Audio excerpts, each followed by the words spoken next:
बच्चों 20 billion year ago universe की origin हुई। 4.5 बिलियन ईयर एगो अर्थ की ओरिजिन हुई। 4 बिलियन ईयर एगो अर्थ पर लाइफ की ओरिजिन हुई। 3 billion year ago first non seller form appear हुई एंड 2 बिलियन ईयर एगो पहली सेलर फॉर्म अर्थ पर अपीयर हुई।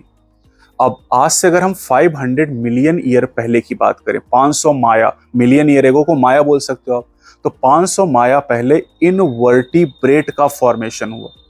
350 माया पहले की अगर हम बात करते हैं तो जॉलेस फिशेज का फॉर्मेशन हुआ। जॉलेस फिशेज यानी साइक्लोस्टोम का फॉर्मेशन हुआ।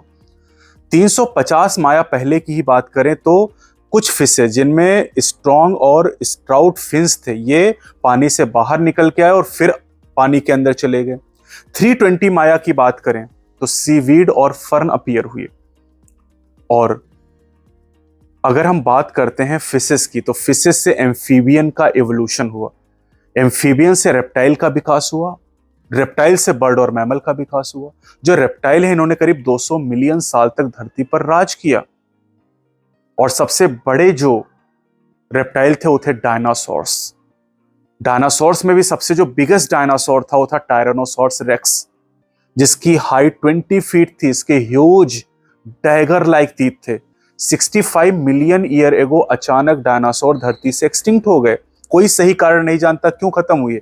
कुछ साइंटिस्ट कहते हैं क्लाइमेटिक चेंजेस की वजह से मारे गए, कुछ कहते हैं कि ये बर्ड में इवॉल्व हो गए। सही बात दोनों के बीच में एनसीईआरटी कहता है, यानी कुछ क्लाइमेटिक चेंजेस की वजह से खत्म हो गए और कुछ बर्ड में इवॉल्व हो गए।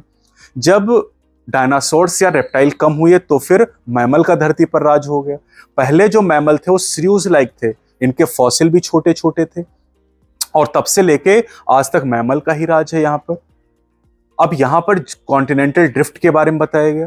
अरे कॉन्टिनेंटल ड्रिफ्ट की वजह से जब साउथ अमेरिका नॉर्थ अमेरिका से ज्वाइन हुआ तो उस केस में नॉर्थ अमेरिकन एनिमल के द्वारा साउथ अमेरिकन एनिमल को मार दिया गया। लेकिन एक और कॉन्टिनेंटल ड्रिफ्ट हुआ जिसकी वजह से ऑस्ट्रेलिया बाकी कॉन्टिनेंट से अलग हो गया और इस कॉन्टिनेंटल ड्रिफ्ट की वजह से आज भी मार्शुपियल मैमल ऑस्ट्रेलिया में सरवाइव कर रहे हैं।